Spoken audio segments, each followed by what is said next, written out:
నేను చదువుతా ఉన్నాను. పోయినసారి యూత్ మీటింగ్ తీసుకున్నప్పుడు ఇదే లేఖన భాగంలో మొదటి సంగతి మనం చూసాం. ఈరోజు ప్రభు చిత్తమైతే రెండో సంగతి చూడడానికి ప్రయత్నం చేస్తాం. తిమోతి రాసిన మొదటి పత్రిక అపోస్తలుడైన పౌలు.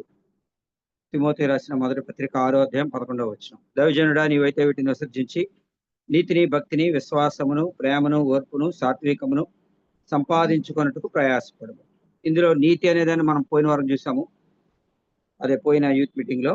ఇప్పుడు భక్తి అనే దానిని చూడడానికి ప్రయత్నం చేస్తాం. చిన్న ప్రార్థన. ప్రేమగల తండ్రి, పరిశుద్ధమైన దేవ, పెద్దాపన హిబ్రన ప్రార్థన మందిరం కొరకే స్తోత్రాలు. ఇది దాసుని షేత్ గారి కొరకే వందనాలు. దయగల తండ్రి, బాధ్యత గల సహోదరులు అందరి బట్టి వందనాలు, స్తోత్రాలు. పరిశుద్ధమైన తండ్రి, సందీపుని బట్టి స్తోత్రములు. తనకు మీరు ఇచ్చిన పీజీ సీట్ కొరకే కూడా ఎంత వందనాలు, స్తోత్రాలు. జతపరిచిన భార్యను బట్టి వందనాలు, స్తోత్రాలు. మీరు ఇచ్చిన గర్భఫలం కొరకే స్తోత్రాలు, వందనాలు చెల్లిస్తుంటున్నాం.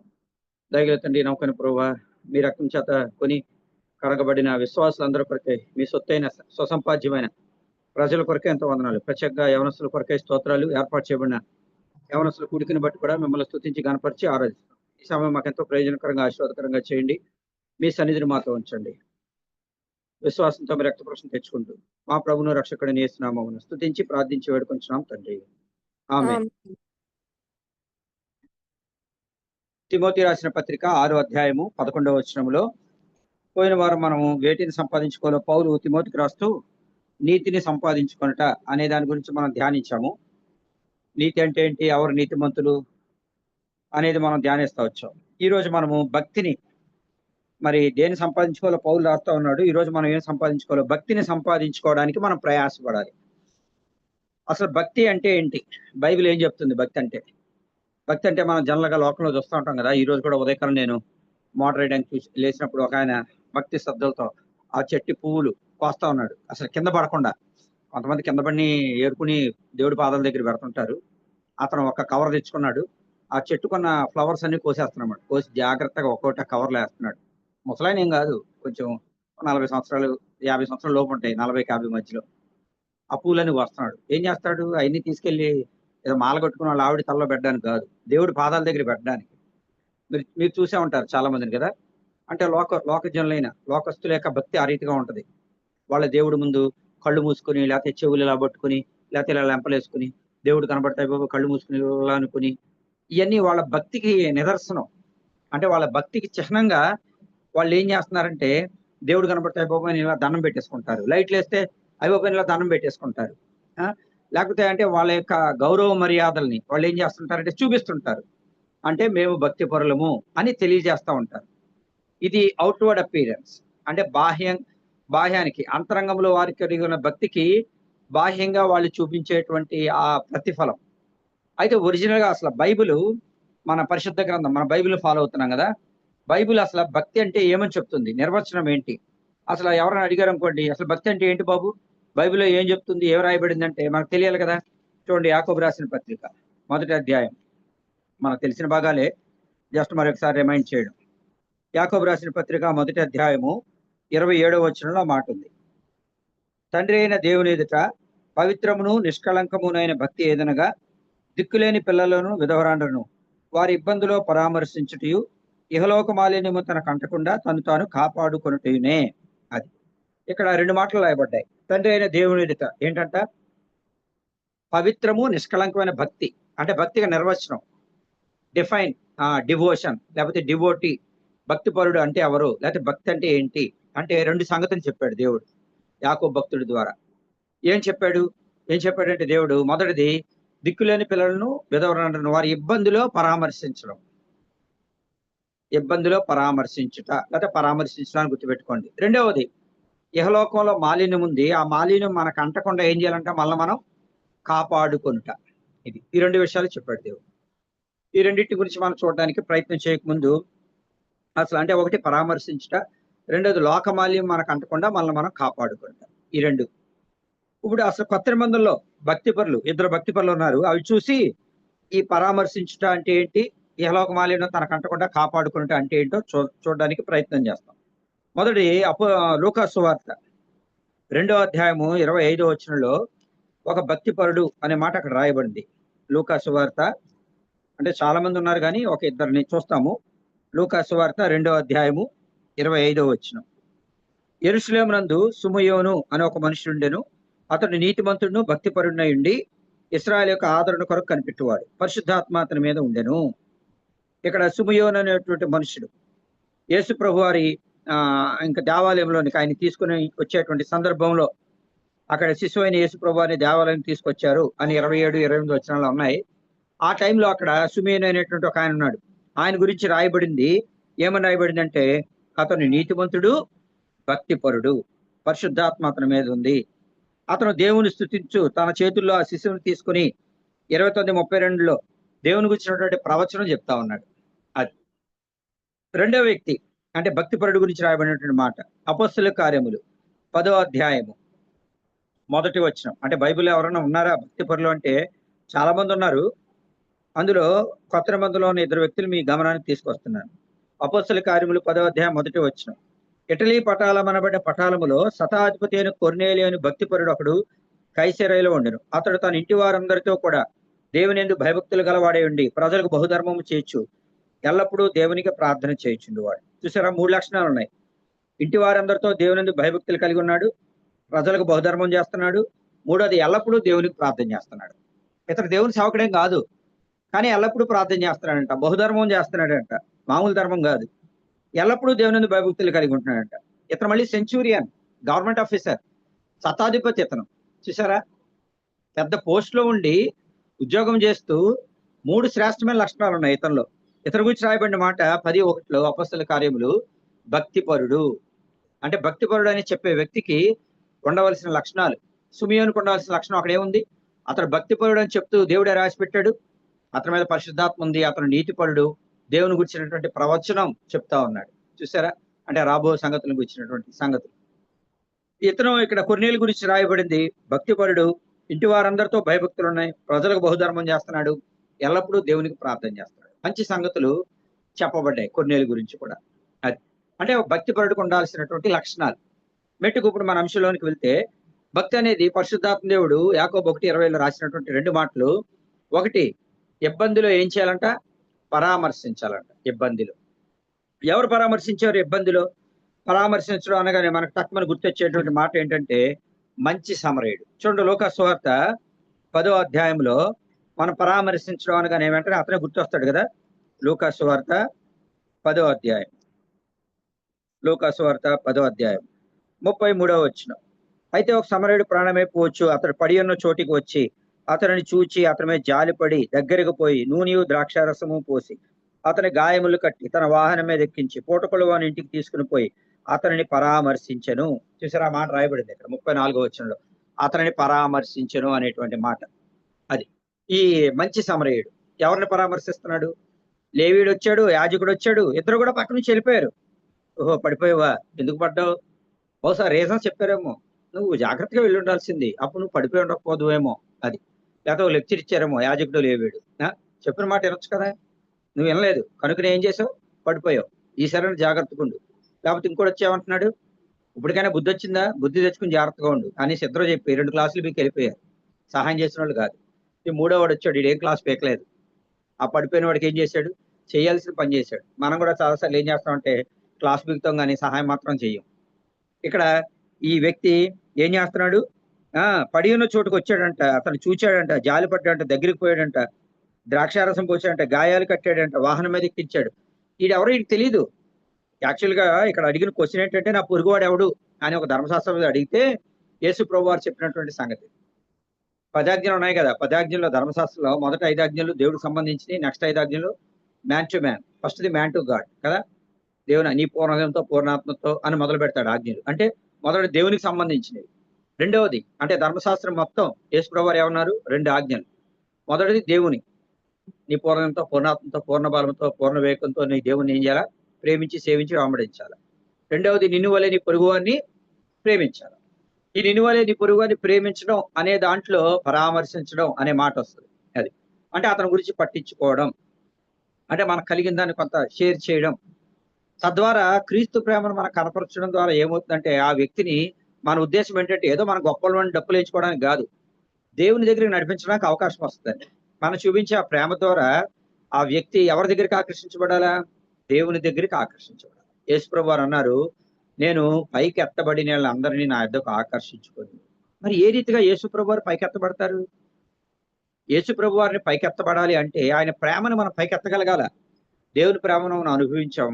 మనం ఒకప్పుడు మంచిగా లేము. దేవుడు మనల్ని మంచిగా చేశాడు, యోగ్యులుగా చేశాడు, ప్రయోజకులుగా చేశాడు, మనల్ని మార్చాడు. మన ప్రేమను ఇతరులకు మనం కనపరిచినప్పుడు ఏమవుద్దంటే we will lift Lord Jesus Christ in our life. యేసు ప్రభుని పైకెత్తుడు ద్వారా దేవుని ప్రేమను మనం కనపరచడం ద్వారా ఏమవుతుందంటే అనేకులు ఆ ప్రేమ చేత ఆకర్షించబడి దేవుని మార్గంలో రావడానికి అవకాశం ఉంటది. అదే ఇతను చేసిన సమరయుడు. మంచి సమరయుడు కదా, గుడ్ సామరిటన్. అది యేసు ప్రభువారు అదే అన్నారు 37వ వచనంలో. అందుకు యేసు నువ్వు వెళ్ళి అలాగు చేయమని అతనితో చెప్పాను. అది సంగతి ఏంటంటే పరామర్శించడానికి చెప్తున్నాను. ఎవరైతే పరామర్శిస్తారో వాళ్ళే ఎవరు నిజమైన భక్తి కలిగినటువంటి వారు. ఈ ఎవరు మిషనరీస్ అంటారు కదా, మిషనరీస్ మనకి చాలా మంది వచ్చారు వేరే వేరే కంట్రీస్ నుంచి. వాళ్ళు వచ్చి చేసిన పని ఇదే. వాళ్ళు ఏం చేశారంటే ఆహారం లేని వారికి ఆహారం ఇచ్చారు, లేకపోతే వస్త్రాలు లేని వారికి వస్త్రాలు ఇచ్చారు, చదువు లేని వారికి చదువులు చెప్పారు. ఈ రకరకాల ఈ మూఢాచారాలు, ఆ మూఢాచారాలు ఏం చేశారు వీళ్ళు రూపుమాపి ఒక మంచి వ్యవస్థను నెలకొల్పారు. బ్రిటిష్ వాళ్ళు వచ్చి ఏదో అది పాటు చేసి ఇది పాటు చేస్తారు అంటే కొంతమంది చెడ్డవాళ్ళు ఉంటే ఉండొచ్చు, కానీ బ్రిటిష్ వాళ్ళు ఎక్కువ మంది ఏం చేశారు మంచిగా చేశారు. కాకపోతే మన వాళ్ళు పాడు చేశారు అది ఇది అని అంటారు, కానీ ఇప్పటికీ సరాద్ర కాటన్ మరి అతను బ్రిటిష్ అయినే కదా. సరాద్ర కాటన్ కూడా మరి ప్రజలకు మంచి చేశాడు కదా, మేలు చేశాడు కదా. చాలా మంది మేలు చేసిన వాళ్ళు ఉన్నారు. మెట్టుకు సంగతి ఏంటంటే దేవుని వాక్యం చెప్తా ఉంది, నిన్ను వల్లే నీ పొరుగువాని ప్రేమించి లేక పరామర్శించుట. అది నిజమైన భక్తి అనేది ఏంటంటే ఏంటంట దిక్కులేని పిల్లల్ని విధవరాండ్రని వారి ఇబ్బందులు ఏం చేయాలంటే మనం పరామర్శించుట. అదే భక్తి, నిజమైన భక్తి. ఇంకా నిజమైన భక్తి అంటే ఏంటి? దేవుడు కూడా అదే చేసినాడు చూడండి. ద్వితీయోపదేశకాండం 32వ అధ్యాయం 10వ వచనం. ద్వితీయోపదేశకాండము 32వ అధ్యాయము 10వ వచనం. ద్వితీయోపదేశకాండము 32వ అధ్యాయము 10వ వచనం. అరణ్య ప్రదేశములోను బేకర్ ధ్వనిగల పాడైన ఎడారిలోను వాని కనుగొని ఆవరించి పరామర్శించి తన కనుపాపు వలె వాని కాపాడు. ఇక్కడ కూడా పరామర్శించనే మాట ఉంది. ఎక్కడ పరామర్శించాడంట? అరణ్య ప్రదేశంలో బేకర్ ధ్వని గల పాడైన ఎడారిలో. అరణ్య ప్రదేశంలో పాడైపోయిన ఎడారి అంటేనే అసలు నీళ్లు దొరకవు. పాడైపోయిన ఎడారి అంటే ఇంకా ఏమీ దొరకవు. మామూలుగా ఎడారిలో అయితే ఖర్జూర పళ్ళు దొరుకుతాయి. ఇంకా పాడైపోయిన ఎడారిలో అంటే ఇంకా ఖర్జూర పళ్ళు కూడా ఉండవు, నీళ్లు ఉండవు, ఖర్జూర పళ్ళు ఉండవు, ఉండవు. ఎడారి పాడైపోయింది. అరణ్యం అంటే దారి తన్ను ఉండదు. అడ్డదిడ్డంగా చెట్లు పెరుగుతాయి. క్రూర మృగాలు నివసించే ప్రదేశాన్ని అరణ్య ప్రదేశం అంటారు. అంటే సింహాలు, ఎలుగుబంట్లు, పుల్లులు, నాగుపావులు, ఎలుగుబంట్లు, తోడేళ్లు ఇవన్నీ నివసించే ప్రదేశాన్ని అరణ్య ప్రదేశం అంటారు. మనుషులు నివసించే దాన్ని అరణ్య ప్రదేశం అని అనరు. అది కాకుండా ఇక్కడ ఏమి రాయబడింది? బేకర ధ్వని గల పాడైన ఎడారి, అరణ్య ప్రదేశం. అటువంటి స్థితిలో మనల్ని కనుగొన్నాడు, ఆవరించాడు, పరామర్శించాడు. ఆవరించడం అంటే మీకు తెలుసు కదా, ఇలాగ మన చుట్టూరు నీడవలే యెరూషలేము చుట్టూ పర్వతం ఉన్నట్లు ఇది మొదలుకొని యెహోవా తన ప్రజల చుట్టూ ఉండడు. పగల మేఘస్తంభం, రాత్రి అగ్నిస్తంభంలో ఆయన ఉన్నాడు కదా. ఇశ్రాయేల్ ప్రజలు నడిపిస్తూ వచ్చినాడు ఆయన. ఎన్నో అద్భుతాలు చేసి ఇశ్రాయేల్ ప్రజలను ఐగుప్తు నుంచి బయటకు తీసుకొచ్చాడు. వారిని పరామర్శిస్తూ వచ్చినాడు యేసు ప్రభు. వారిని విడిచిపెట్టలేదు. అది అంటే వారి ఇబ్బంది అంతట్లో, వారి యావత్ బాధలో ఆయన ఏమయ్యాడు? ఆయన బాధను పొందాడు. ఆయన సన్నిధోత వారిని రక్షించాడు. యెషయా గ్రంథం 63వ అధ్యాయం 9వ వచనం. పూర్వదినములన్నిటిలో వారిని ఎత్తుకొనిచు మోసుకొనిచు వచ్చును. అదే పరామర్శించడం అంటే. వారిని ఎత్తుకున్నాడంట, వారిని మోసుకుంటూ వచ్చాడంట. వారు కాలు వాయలేదంట. దేవదూతలు తినే ఆహారాన్ని ఎవరికి పెట్టాడు? మనుషులు. ఎక్కడైనా దేవదూతలు తినే ఆహారాన్ని ఎప్పుడైనా ఏ దేవుడైనా ఎవరికైనా పెట్టాడా మనుషులకి? యేసు వారు పెట్టారు దేవదూతలు తినే ఆహారాన్ని మనుషులకి. ఇశ్రాయేల్ ప్రజలు 40 సంవత్సరాల అరణ్యంలో వారిని పోషించాడు. ఎన్నో అద్భుతాలు చేశాడు. అయినా కూడా వాళ్ళు ఏంటంటే మాటికి దేవుని విసుగుస్తూ వచ్చారు, కోపపడుతూ వచ్చారు. వెనక్కి వెళ్ళిపోదాం అనుకున్నారు. మాకు ఐగుప్తే బాగుంది అనుకున్నారు. మోషే అనేవాడు మాకు ఏమయ్యాడో తెలియదు అన్నాడు. సంఖ్యాకాండం మీరు 12వ అధ్యాయం 14వ అధ్యాయం అధ్యాయాలు చదువుతూ ఉంటే మోషే అనేవాడు మా నిర్గమకాండం 32, 33 అధ్యాయాల్లో మీరు చూస్తే మోషే అనేవాడు ఏవాడు మాకు తెలియదు, మేము వెళ్ళిపోతాం మరలా వెనక్కి. ఒక నాయకుడిని మించుకుని వెనక్కి వెళ్ళిపోతాం అనుకుంటారు. చూసారా? ఆయనకి సంతాపం కలిగించారు, దుఃఖపరిచారు యేసు ప్రభువు వారిని, ఆయన్ని శోధించారు. చూసారా? అందుకనే సంగతి ఏంటంటే అయినప్పటికీ దేవుడు ఏంటంటే తన కృపా సమృద్ధిని బట్టి జాలిపడుతూ వచ్చినాడు. మాటికి తన కోపాన్ని అణుచుకుంటూ వచ్చినాడు. బేకర ధను గల పరామర్శించడాన్ని చెప్తున్నాను. వీళ్ళు మంచోళ్ళని కాదు, దేవుడు తన కృపను బట్టి వాగ్దానం చేశాడు కదా. మోషే అడ్డుపడుతూ వచ్చినాడు దేవుని కోపానికి. ప్రభువా నువ్వు కూడా కనుక వీళ్ళని నాశనం చేసేస్తే అన్ని జనందరూ ఏమనుకుంటారంటే నువ్వు వాగ్దానం చేసావు, వాగ్దానం నెరవేర్చడానికి నువ్వు అసమర్థుడు అనుకుంటారు. కాబట్టి నువ్వేం చేయొద్దు, వీళ్ళు దయచేసి చంపొద్దు అని చెప్పేసి దేవుడు బతిమాలుకుంటూ అడ్డుపడుతూ వచ్చినాడు. మన జీవితంలో కూడా అంతే. మనం చేసిన పొరపాట్లను బట్టి, మన పాపాలను బట్టి ఎందుకని మనకు శిక్ష రావట్లేదు? మన తల్లిదండ్రులు, మన పాస్టర్లు, మన సంఘ పెద్దలు, లేకపోతే మన యందు భారం కలిగిన వారు, మన మీద ప్రేమ ఉన్నవారు, వారి కన్నీటి ప్రార్థన, వారు చేసే ప్రార్థనలను బట్టి దేవుడు ఏంటంటే మన జీవిత దినాలు పొడిగిస్తున్నాడు. ఇంకా కొన్ని దినాలు, ఇంకా కొన్ని దినాలు. అంతేగాని మనమేదో భక్తిపరులు అని కాదు అసలు విషయం. యవనస్తులు అదే అర్థం చేసుకోవాలి. ఒకవేళ యవన కాలంలో నిజంగానే నువ్వు భక్తిపరుడు అయితే దేవునికి స్తోత్రం. ఒకవేళ నువ్వు భక్తిపరుడు కాకుండా ఇంకా నువ్వు పాపంలోనే, అపవిత్రతలోనే ఉంటే నీ జీవిత దినాలు పొడిగించబడుతున్నాయంటే నువ్వు జ్ఞాపకం చేసుకోవాలి. నీ కొరకై ప్రార్థన చేసేవారి ప్రార్థనలను బట్టి నీ జీవిత దినాలు ఎక్స్టెండ్ అవుతున్నాయి అంతే. దేవుడు తన కోపాన్ని మానుకుంటున్నాడు. అది. కాకపోతే ఏమైంది? కాలేబు, యెహోషువలు తప్ప ఎవరు కూడా ఆ ఐగుప్తు నుంచి బయలుదేరిన వారు ఎవరు కనాల్లోనికి ప్రవేశించలేదు. వాళ్ళ కుమారులు మాత్రమే ప్రవేశించారు. వాళ్ళ పిల్లలు మాత్రమే ప్రవేశించారు. అది. సంగతి ఏంటంటే పాపం చేసిన వాడు ఎవడో వాడే మరణం ఉంటాడు. వాడు ప్రవేశింపడం దేవుడు ఖచ్చితంగా చెప్పేశాడు. మెట్టుకు పరామర్శించడం అనేది చెప్తున్నాను. భక్తిలో మొదటి సంగతి ఏంటంటే పరామర్శించడం. దేవుడు వారిని అరణ్య ప్రదేశంలో పరామర్శించాడు. దేవుడు ఐగుప్తులో వాడి పడే బాధను చూచాడు. నిశ్చయముగా వారి బాధను నేను చూచాను, వారి వేదన నేను చూచాను, వారిని విమోచించడానికి, వారిని విడిపించడానికి నేను దిగి వచ్చాను అన్నాడు. దిగి వచ్చి వారిని విడిపించి, వారిని పరామర్శించి, వారి యావత్ బాధనుంది వారిని ఎత్తుకుంటూ మోసుకుంటూ నడిపిస్తూ వస్తే వీరేం చేశారంటే ఆయన మాట వెళ్ళలేదు. దేవుడైతే నమ్మదగిన వాడే. మనం మారిపోయాం కానీ ఆయన ఏం మారలేదు. యెహోవానైన నేను మార్పు లేనివాడను. అది మలాకి గ్రంథం 3వ అధ్యాయంలో. మెట్టుకు ఇది రెండవది. యాకోబు పత్రికలో ఒక మాట ఉంది పరామర్శించడం అనే దాని గురించి. అది చూచి రెండో భాగంలోనికి వెళ్ళడానికి ప్రయత్నం చేస్తాం. యాకోబు పత్రిక 2వ అధ్యాయము 18వ వచనం. యాకోబు పత్రిక 2వ అధ్యాయం. యాకోబు పత్రిక 2వ అధ్యాయము 16వ వచనం. మీలో ఎవడైనను శరీరమును కావలసిన వాటి ఈక సమాధానముగా వెలుడి, చలి కాచుకుని తృప్తి పొందడం చెప్పిన ఏమి ప్రయోజనము? చూసారా ఏమంటున్నాడు? శరీరము కావలసిన వాటి ఈక ఏమంటున్నారట? సమాధానంగా వెళ్ళండి, చలి కాచుకోనండి, తృప్తి పొందండి. చలికాలంలో వెళ్ళారు మీరు డిసెంబర్ నెలలో. చల్లగా వేడిగా ఉండండి, వెచ్చగా ఉండండి అని చెప్పితే వెచ్చదనాడికి ఎక్కడ వస్తుంది?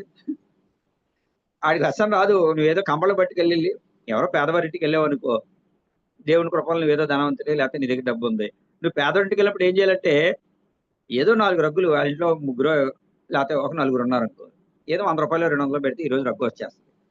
4 రగ్గులు మహా అయితే ₹1000 అవుతాయి. పట్టుకెళ్ళి ఇచ్చి ఎవరికి చెప్పకుండా మనం టుమ్కేయం కదా, సైలెంట్ గా పట్టుకెళ్ళి వాళ్ళకి ఇచ్చి, అమ్మాయి చలికాలం కదా ఈ కప్పుకోండి, ఏదో దేవుని ప్రేమ పట్టిస్తా అని చెప్పి ప్రార్థన చేసి ఇస్తే ఎలాగుంటది? లేకపోతే అమ్మ తృప్తిగా ఉండండి, చలి కాచుకోండి, దేవుడు మిమ్మల్ని దీవించలేకంటే ఎలా వస్తుంది? ఎక్కడి నుంచి వస్తాయి? అంటే ఇక్కడ రాయబడింది శరీరము కావలసిన వాటి ఈక సమాధానముగా వెలుడి, చలి కాచుకోండి, తృప్తి పొందుడి అని చెప్పిన ఇలా ఏం ప్రయోజనం? అలాగే విశ్వాసం క్రియలు లేనిదైతే అది ఒంటిగా ఉండి మృతమైనదగును. క్రియలు లేని విశ్వాసం మృతం.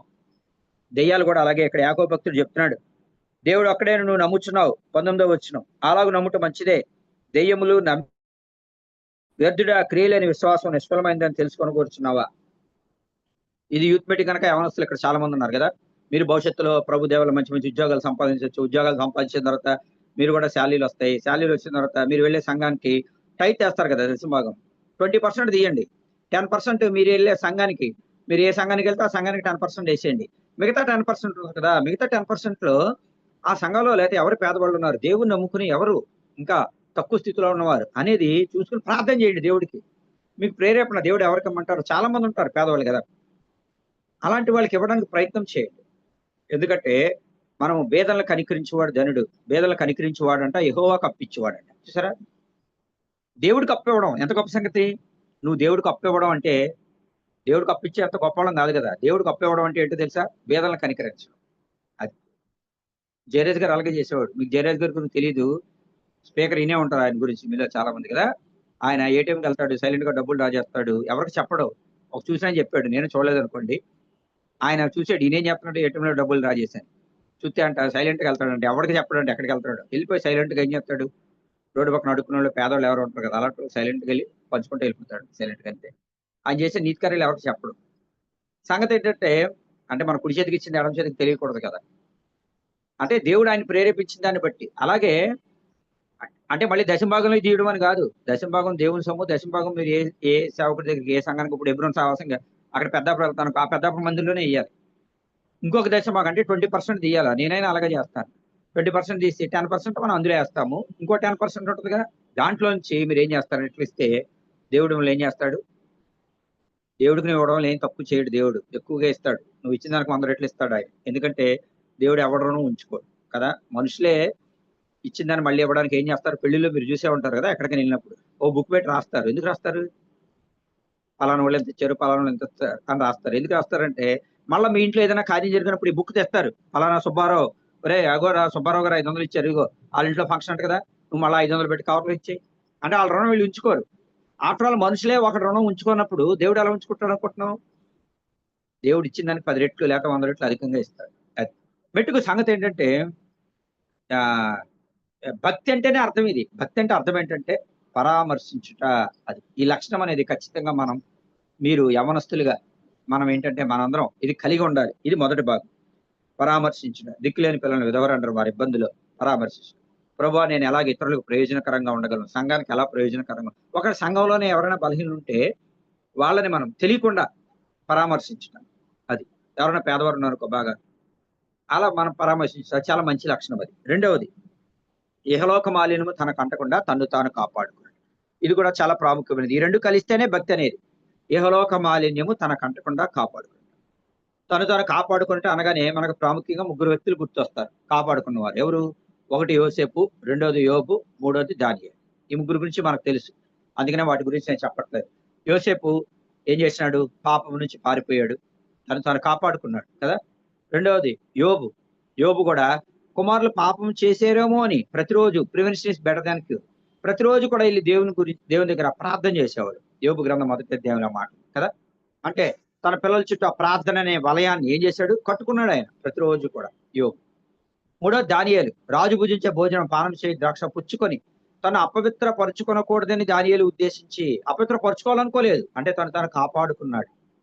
భోజనం ద్వారా అపవిత్రపరచుకోకూడదు. చూసారా? ఇట్లా వీళ్ళు ముగ్గురు దేవుని చేత ఆశీర్వదించబడినటువంటి వారు. అంటే భక్తి పరులు. ఎలా భక్తి పరులని చెప్పగలం? భక్తి అంటే నిర్వచనం అదే. తను కాపాడుకుంటున్నారు వీళ్ళు. అదనమాట. ఇప్పుడు కొంతమందిని మనం చూద్దాం. ఒక నలుగురిని చూసి ముగిస్తాం. మొదటి వ్యక్తి ఆదికాండం 3వ అధ్యాయం 6వ వచనం. మనకు తెలిసినవే. అందులో దేవుడు నాకు ఇచ్చిన తలంపులు మీకు షేర్ చేస్తాను. ఆదికాండము 3వ అధ్యాయము 6వ వచనం. స్త్రీ ఆ వృక్షం ఆహారమునకు మంచిది, కన్నులకు అందమైనది, వివేక విశ్రమైనటువంటి చూచినప్పుడు ఆమె దాని ఫలములో కొన్ని తీసుకొని తిని తనతో పాటు తన భర్తకును ఇచ్చును, అతడు కూడా తినెను. ఇక్కడ స్త్రీ తినేసినందుకు నేనేం అంటలేదు. స్త్రీ బలహీనమైన ఘటన తినేసింది. అక్కడ ఏమి రాయబడింది? అతడు కూడా తినెను. ఆదాము ఎందుకు తినేశాడు? ఆదాము తన్ను తాను కాపాడుకోలేకపోయాడు. అది నేను చెప్పదలుచుకోను. భక్తి అంటే ఏంటంటే ఇహలోక మాలిన్యం తనకు అంటకుండా తన్ను తాను పర్సనల్. నిన్ను నువ్వు కాపాడుకోవాలి వ్యక్తిగతంగా. ఇప్పుడు ఆవిడ తప్పు చేసేసింది. నీ భక్తి ఏమైపోయింది? నువ్వు చెప్పుకోలేకపోయావా నీ భార్యకి ఇది తప్పని? ఇది తప్పు కదా, ఇది వాక్యానుసారం కాదు కదా, ఇది దేవుని ఆజ్ఞ కదా. ఈ ఆజ్ఞను మనం ఎందుకు అతిక్రమించాలి? ఇది అతిక్రమించకూడదు కదా. అంత జ్ఞానం ఇప్పుడు అవ్వని ఎట్టిది ఒక పక్కటెముక తీసి దేవుడు చేశాడు అవ్వని. డైరెక్ట్ గా దేవుని స్వరూపంలో చేసినటువంటి వ్యక్తి ఆదాము. ఆదాము దేవుని స్వరూపం, దేవుని పోలిక, దేవుని మహిమ. మరి ఈ ఆదాము ఎందుకని అవ్వకు చెప్పుకోలేకపోయాడు? కళ్ళు మూసుకుపోయినాయి. భార్యను ఎక్కువ ప్రేమించేసాడు. అంటే నీకు దేవుని యొక్క ఆజ్ఞ కంటే భార్య ఎక్కువైపోయింది. చూసారా ఎట్లుందో? అంటే దేవుడి కంటే దేవుడు ఇచ్చినటువంటి బహుమానం భార్య గాని, కుమారులు గాని, ఇంకా ఏదైనా గాని ఎక్కువ అవ్వకూడదు మన జీవితంలో. దేవుడే ఎక్కువ అవ్వాలి మనకి. సంగతి ఏంటంటే ఇక్కడ అతడు కూడా తిని ఆదాము తను కాపాడుకోలేకపోయాడు. అంటే ఆదాము కూడా ఏం చేశాడంటే కాంప్రమైజ్ అయిపోయాడు అవ్వతో. ఒక మాట కూడా చెప్పలేకపోయాడు. అదేంటవ్వా ఏంటి పని? అయ్యో ఎంత పని చేసావు నువ్వు? ఇది మనం చేయకూడదు కదా. ఏంటి ఎంత పని చేసావు నువ్వు? తినేసావా నువ్వు? ఇది తినకూడదు కదా. నిశ్చయముగా చేస్తానన్న మాట నీ చెవుల్లో గిగ్గురుమండం లేదా? దేవుడు ఆజ్ఞాపించాడు కదా. డైరెక్ట్ గా దేవుడు చెప్పాడు ఆ మాట. వేరే వాళ్ళ ద్వారా కాదు, డైరెక్ట్ గా దేవుడే చెప్తున్నాడు. ప్రతిరోజు సాయంత్రం చల్లపోటు వచ్చి దేవుడు వాళ్ళతో మాట్లాడుతున్నాడు. ఇంకెవరు మాట్లాడడానికి ఎవరు ఉన్నారు అక్కడ? దేవుడు ఉన్నాడు, ఆదాము, అవ్వ. సర్పం అప్పుడు దాకా మాట్లాడలేదు, ఎప్పుడు మధ్యలో వచ్చి మాట్లాడింది అనుకోండి. దేవుడితోనే కదా వాళ్ళ సహవాసం. డైరెక్ట్ గా దేవుడితో సహవాసం. అక్కడ జంతువులన్నిటికీ పేర్లు పెట్టిందే ఆదాము. మరి దేవుడితో సహవాసం చేసినటువంటి వ్యక్తులు వీళ్ళు. ఇటువంటి వాళ్ళు దేవుని మాటను ఎలా మర్చిపోయాడు. చూసారా? దేవుని పక్కన పెట్టేశాడు. చూసారా ఏమైపోయిందో? తాను కాపాడుకోలేకపోయాడు. అంటే దేవుడి కంటే మనుషుల్ని గొప్ప చేయడు. సంగతి ఏంటంటే తను కాపాడుకోలేకపోయాడు. అందుకనే దేవుడు కోపం వచ్చేసింది కదా. అయినా దేవుడు ఏంటంటే తన కోపాన్ని పక్కన పెట్టుకుని దేవుడే తగ్గించుకుని ఆదాం దగ్గరికి వచ్చాడు. అది దేవుడి యొక్క మంచితనం మీరు ఆలోచించండి. ఎవడైనా కలెక్టర్ కలెక్టర్ దగ్గరికి మనం వెళ్ళాలి కానీ కలెక్టర్ మన దగ్గరికి రావడం ఏంటండి? ఎవడన్నా పై ఆఫీసర్ మన దగ్గరికి వచ్చి ఏంటి బాబు నువ్వు తప్పు చేసావు అంటాడా? లెఫ్ట్ హ్యాండ్ రైట్ ఇస్తాడు క్యాబిన్కి పిలిచి. ఇప్పుడు ఎవడన్నా టీచర్ తప్పు చేసాడు అనుకోండి, ప్రిన్సిపల్ ఆ టీచర్ క్యాబిన్కి పిలిచి లెఫ్ట్ హ్యాండ్ రైట్ ఇస్తాడు. పై ఆఫీసర్ ఆయన పిలుచుకుంటాడు దగ్గరికి. ఈడిల్లాంటి రిక్వెస్టింగ్ లో మాట్లాడు. తప్పు చేసిన వాడేమో చేతులు కట్టుకుని నిలబడతాడు, ఈ ఆఫీసర్ ఏమో చెడమడ తిట్టేస్తాడండి. అది లోకంలో జరిగేది. కానీ ఇక్కడ బైబిల్లో జరుగుతుంది ఎలాగుందంటే, అక్కడేదో దేవుడు ఏదో తప్పు చేసినట్టు, యాదామేమో పెద్ద పుడింగ్ లాగా, యాదామేమో ఈడు హీరో లాగా, దేవుడేమో ఆదామా ఏంటి నువ్వు ఇలా చేసావు ఆదామా నువ్వు అన్నట్లు దేవుడు మాట్లాడుతున్నాడు. తినకూడదని ఆజ్ఞాపించిన వృక్షఫలములు తింటివా ఆదామని కానీ బుద్ధి నీ బుద్ధి ఏమైపోయింది ఆదామా అంటున్నాడా పోనీ దేవుడు? దేవుడి యొక్క మంచితనం, దేవుడి యొక్క ప్రేమ, దేవుని యొక్క గొప్పతనం, ఆయన యొక్క స్వభావం చూడండి ఎంత మంచిదో. దేవుని యొక్క స్వభావం చాలా చాలా మంచిది. God is extraordinary, excellent. దేవుని యొక్క స్వభావం ఎంత మంచిది అంటే అంత మంచిది. నిజమే, ఆ మాటల్లో అక్కడ ఆ వచనాలు చదువుతుంటే మీకు అర్థమవుతుంది. కొన్ని ఆదాం పోతే పైన అవ్వను పిలిచి అడుగుతుంటే అవ్వన్న మార్మల్స్ పొందుద్దేమని దేవుడు పాపం చూడండి దేవుని యొక్క స్వభావం ఎంత మంచిగా ఉందో, ఎంత మృదుగా ఉందో. అవ్వ దగ్గరికి వచ్చి అడుగుతుంటే అవ్వన్న ఎంత దాన్ని తల బిరుస్తాను అంటారు. చేసినంత ఈవిడే కదా. ఈయన మీద గంటేసి ఆదామేమో అవ్వ మీద గంటేస్తే అవ్వేమో సర్పం మీద గంటేసి కోపం వచ్చేసింది దేవుడికి. అందుకని మెడబట్టుకుని బయటకు గంటేసాడు. చూసారా, దేవుడు అవకాశం ఇచ్చాడు. అవకాశం ఇచ్చినప్పుడు లోబడకపోతే దేవుడికి వచ్చేస్తుంది, చిరాకు వచ్చేస్తుంది, కోపం వచ్చేస్తుంది. అది సంగతి ఏంటంటే ఒప్పుకున్నప్పుడు మాత్రం ఆయన దయ ఆయుష్కాలం ఉంటుంది, ఆయన కోపం ఏమో నిమిషం మాత్రం ఉంటుంది. సంగతి ఏంటంటే ఆదాము కాపాడుకోవడంలో ఫెయిల్ అయిపోయాడు. రెండవ వ్యక్తి ఆదికాండం 4వ అధ్యాయం 6వ వచనం, యెహోవా కయీనుతో నీ కోపం ఎలా. మళ్ళీ రెండో సందర్భం. మొదటి సందర్భంలో ఎలా అయినప్పుడు ఎవడైనా మొదటి సందర్భంలో ఎలా అయినప్పుడు రెండో సందర్భంలో ఎప్పుడు నాలంటోడు ఉన్నాడు కొన్ని ఏమనుకుంటాడు, చిచ్చి ఈ మనుషులతో చాలా జాగ్రత్తగా ఉండాలి, పనికి మనలాడు, నా రూపంలో ఏం చేశాను. రెండో సందర్భం ఇలాంటి సిచ్యువేషన్ వచ్చినప్పుడు నేను కఠినంగా వ్యవహరించాలి, ఇలా వ్యవహరించకూడదు అనుకుంటాను. ఎవడన్నా అంతే కదా. ఒకసారి జరిగింది ఈ ఆదాంతో ఇలా డీలింగ్ జరిగినప్పుడు, రెండవది కయ్యూనుతో కూడా ఇదే ఇన్సిడెంట్. కయ్యూనుతో మాట్లాడేటప్పుడు ఎలా వ్యవహరించాలి, కఠినంగా వ్యవహరించాలి అనుకుంటాం కదా మనం జనరల్ గా హ్యూమన్ సైకాలజీ ప్రకారం. కానీ కయ్యూనుతో కూడా కోపంగా మాట్లాడట్లేదు దేవుడు.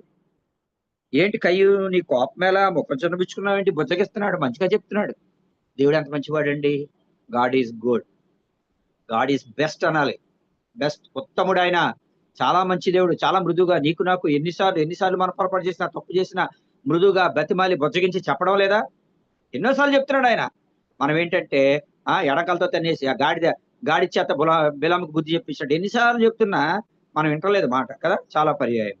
మెట్టుకు కయ్యూనుతో కూడా దేవుడు బతిమాలుతుంటే కయ్యూను కాపాడుకున్నాడా? అంటే కోపాన్ని వదిలిపెట్టాడా? డైరెక్ట్ గా దేవుడు వచ్చి మాట్లాడుతుంటే కయ్యూను ఏం చేయాలంటే కోపాన్ని పక్కన పెట్టుకోవాలి. నరుని కోపము దేవుని నీతిని నెరవేర్చదు. వీడి కోపం ఎంత దాకా పోయిందంటే తమ్ముడిని చంపేసేదాకా పోయింది. చూసారా, ఆ దేవుడు చెప్పినప్పుడే ఏం చేయాలంటే తను పశ్చాత్తాపడితే బాగుండేది. అవును, పోలే నేను చేసింది మంచిది కాదు, తమ్ముడు చేసింది మంచిది, అయ్యో ప్రభా నేను కూడా బలి అర్పించాల్సింది, కాయగూరలు అర్పించాను, మీకు ఇష్టమైంది బలి కనుక రక్తం చిందించకుండా పాపక్షాపం కలుగుదు, అది ధర్మశాస్త్రం చెప్తుంది, ఆ ప్రకారం నేను చేయాలి, అలా చేయలేకపోయాను, అయ్యో ప్రభా సారీ, నీ మార్గంలోనే నేను వెళ్తాను, నా మార్గం కాదు, నా ఇష్టం కాదు తండ్రి, నీ ఇష్టాన్ని నేను నెరవేరుస్తాను. అది అక్కడ దేవుని ఇష్టాన్ని నెరవేర్చడం అనేది ప్రాముఖ్యమైనటువంటి సంగతి. దేవుని ఇష్టాన్ని నెరవేర్చడం అంటే రక్తం చిందించబడాలి. కాయగూరలకు వస్తే రక్తం ఎందుకు వస్తుంది? రాదు. ఆ సత్యం ఆదమావులు చెప్పుంటారు హేబెల్ కయ్యూనికి. కయ్యూలు కూడా ఏంటంటే స్టిఫ్ నెక్డ్ పీపుల్, మెడవంచని స్థితి కయ్యూలో కూడా ఉంది. చెప్పింది వెండో లోబడ్డు, ఆడికి తోచిందే చేస్తాడు. నీకు తోచింది చేస్తే దేవుడు ఎందుకు అంగీకరిస్తాడు? అంగీకరించడు. దేవుడు చెప్పిందే చెయ్యాలా. నోవహు ఆ ప్రకారము చేసిన అట్లు చేసింది, మోషే ఆ ప్రకారము చేసిన అట్లు చేసింది. దేవుడు చెప్పింది చేస్తేనే మన పరలోక రాజ్యం. నేనే మార్గము, నేనే సత్యము, నేనే జీవం. ఆ మార్గంలో వెళ్తేనే, నీ సొంత మార్గంలో వెళ్ళిపోతానంటే ఎలా కుదురుద్ది? సంగతి ఏంటంటే కయ్యూను కూడా తాను కాపాడుకోలేకపోయాడు. అందుకనే కయ్యూను జీవితం కూడా నష్టపోయింది. మూడవ వ్యక్తి సారా. ఆదికాండం 16వ అధ్యాయం 2వ వచనంలో సారా దేవుణ్ణి విశ్వసించే విషయంలో ఏమైపోయింది? తాను కాపాడుకోలేకపోయింది. ఆదికాండం 15వ అధ్యాయం 4వ వచనంలో సారాతో దేవుడు ఎంతో స్పష్టంగా మాట్లాడతాడు కదా. అబ్రహాముతో మాట్లాడతాడు, నీ గర్భవాసమును పుట్టబోవాడు, నీకు పిల్లలు ఇస్తాడు అని చెప్తుంటే, నీకు వారసుడు నీ గర్భవాసం అంటే ఆవిడంటుంది నేను పిల్లలు కనకుండా యెహోవా. సెల్ఫ్ స్టేట్మెంట్, సొంత అభిప్రాయం చెప్పేస్తుంది. నువ్వెవరు చెప్పేయడానికి? దేవుడు చెప్తున్నాడు కదా ఆల్రెడీ. దేవుడు ఒక మాట చెప్తుంటే దానికి ఎగ్నెస్ట్ గా నువ్వు ఎందుకు చెప్తావు? ఎగ్నెస్ట్ గా చెప్తే దాని అబద్ధం అంటారు. సాతాను కూడా ఎగ్నెస్ట్ గా చెప్పాడు. అది సాతాను మనసు. అది మీరు చావనే చావరు. ఎగ్నెస్ట్ గా చెప్పారు, మీరు చస్తారో దేవుడు చెప్తుంటే చావనే చావరు. Quite opposite, quite contrary to God's word. Sarah కూడా అదే చెప్తుంది, నేను కనకుండా చేసి ఉన్నాడు. ఎవరు చెప్పారు నువ్వు కనకుండా చేసి ఉన్నావు? దేవుడు చెప్తున్నాడు కదా నువ్వు కంటావని. సారా చెప్పేస్తుంది అలాగా. అంటే కాపాడుకోలేకపోయింది, అంటే విశ్వసించలేకపోయింది. అంటే తన విశ్వాసాన్ని ఏమైపోయింది? కాపాడుకోలేదు. దేవుని వాక్యాన్ని విశ్వసించే విషయంలో బలహీనరాలైపోయింది. విశ్వాసాన్ని కాపాడుకోలేకపోయింది, అంటే విశ్వాసం పోయింది ఆవిడలోంచి. ఆవిడ వృద్ధాప్యాన్ని బట్టి, దాన్ని బట్టి, దీన్ని బట్టి, పరిస్థితులన్నీ చూచి దేవుడి శక్తిని ఏం చేసింది? శంకించింది. దేవుడు చెయ్యలేడు, చేత కాదు, నేను ముసలిదాన్ని అయిపోయింది కాబట్టి దేవుడు చేయలేడు. అది ఆవిడ యొక్క స్ట్రాటజీ, థీరీ. అదే మన థీరీ. అంటే నువ్వు యవనంలో ఉంటే జరుగుతుంది, నువ్వు యవనంలో ఉన్నప్పుడు జరిగితే ఇంక దేవుడు ఎందుకు నీకు? దేవుడి శక్తిని నువ్వు అనుమానించినట్టేగా. దేవుడు చేయలేడంటే ఇంకేంటి? నేను కనకుండా యెహోవా చేస్తున్నాడంటే నీ శక్తిని బట్టి, నీ జ్ఞానాన్ని బట్టి, నీ బలాన్ని బట్టి దేవుడు ఇస్తాడా ఏంటి? యెహోవా కాంతి ఆయన ముఖ కాంతి, ఆయన దక్షిణ హస్తం, ఆయన బాహువే వారికి విజయము కలుగజేసిన అని రాయబడింది దేవుని యొక్క వాక్యంలో. దావీదు అన్నాడు, గొల్లియాతు యుద్ధానికి వెళ్ళేటప్పుడు, నా శక్తి అనలేదు దావీదు, యుద్ధం యెహోవాదే, యెహోవా నామం నేను వస్తున్నాను అన్నాడు. అందుకని విజయం వచ్చింది. సారా మర్చిపోయింది ఆ సంగతులన్నీ. మెట్టుకు సారా తాను కాపాడుకోలేకపోయింది, అంటే విశ్వాసాన్ని కోల్పోయింది. ఆదికాండం 16:16 చివరగా, ప్రకటన 16:16 వస్త్రము కాపాడుకొని వాడు ధన్యుడు. అది నోవహు తన వస్త్రాన్ని ఏం చేశాడు? 9వ అధ్యాయం 21 ఆదికాండం. వస్త్రహీనుడే పడి ఉన్నాడు. నోవహు మంచివాడే, నీతిపరుడే, యథార్థవంతుడే. కానీ భూమి మీద ఆ జలప్రళయం అయిపోయిన తర్వాత బయటకు వచ్చిన తర్వాత ఇంకెవరున్నారు? ఇంకెవరు లేరు. నోవహు నోవహు కుటుంబమే అన్నారు. అప్పుడు నోవహుకి ఏమొచ్చేసింది? అతిశయం వచ్చేసింది. ఇంకా భూమి మీద ఎవరు లేరు. ఎవరున్నారు? నేను, నా కుటుంబం, మేమే నీతిమంతులు, అందరూ చచ్చిపోయారు. కాబట్టి దేవుడి దృష్టిలో ఎవరో మేమే నీతిమంతులు అనుకున్నాడు. మరి ఏంటో ఆత్మీయ అలసత్వం అంటారు అది. ఇంక మమ్మల్ని మించడం లేరు అనుకున్నాడు. ఏంటో ద్రాక్షారసం ఎక్కువగా తాగేసి వస్త్రహీనుడే పడిపోయాడు. చూసారా? సంగతి ఏంటంటే మెలకువ అనేది పోయింది ఆత్మీయ జీవితంలో. వస్త్రం కోల్పోయాడు. చూసారా? మన ఆత్మీయ జీవితంలో మన వస్త్రం ఏం చేయకూడదు? కోల్పోకూడదు. దావీదు అంటాడు 51వ కీర్తనలో, రక్షణానందం నాకు మరలా పుట్టించు. అది లేకపోతే నీ పరిశుద్ధాత్మ అది నుండి తీసివేయద్దు. ఎంతో బతిమాలుతున్నాడు దేవుడు నాకు పశ్చాత్తాపంతో. అది అందుకనే దావీదే man after my own heart కదా, నా హృదయానుసారుడు అన్నాడు దేవుడు. మెట్టుకు మన జీవితంలో కూడా ఆ రక్షణ, జాయ్ ఆఫ్ సాల్వేషన్ అది కోల్పోతాం. అబ్రహాంతో కూడా దేవుడు దాదాపుగా 13 సంవత్సరాల ఎడబాటు. ఆదికాండం 16వ అధ్యాయం చివరి వచనం, ఆదికాండం 17వ అధ్యాయం మొదటి వచనం. సంగతి ఏంటంటే ఇక్కడ వస్త్రాన్ని కోల్పోవడం అంటే కాపాడుకోలేకపోయాడు తన వస్త్రాన్ని. మన జీవితంలో మనం గమనించినట్లయితే ఈ రీతిగా ఆదాము తను కాపాడుకోలేకపోయాడు. రెండోది కయ్యూను తన కోపాన్ని కంట్రోల్ చేసుకోలేకపోయాడు. నెక్స్ట్ శారా ఏంటంటే విశ్వాసాన్ని కాపాడుకోలేకపోయింది. నోవహు వస్త్రాన్ని కాపాడుకోలేకపోయాడు. భక్తి అంటే ఏం చెప్పబడిందంటే తన్ను తాను కాపాడుకొనుట. మొదటిది ఏంటంటే పరామర్శించడం. ఈ 2 లక్షణాలు మన జీవితంలో మనం యోసేపు వలె, దానియేలు వలె, యోబు వలె మనం కాపాడుకొని దేవునికి ఇష్టలుగా ఉండడానికి దేవుడు మనకి కృప అనుగ్రహించిన దేవుడు కొద్ది మాటలు మన ఎన్నికల్లో దీవించిన. ప్రైజ్ లార్డ్ అందరికీ. ప్రైజ్ లార్డ్ పెన్న. ప్రైజ్ లార్డ్ అమ్మా. ప్రైజ్ లార్డ్ సందీప్ అన్న. Praise Lord. Praise Lord. Praise lord.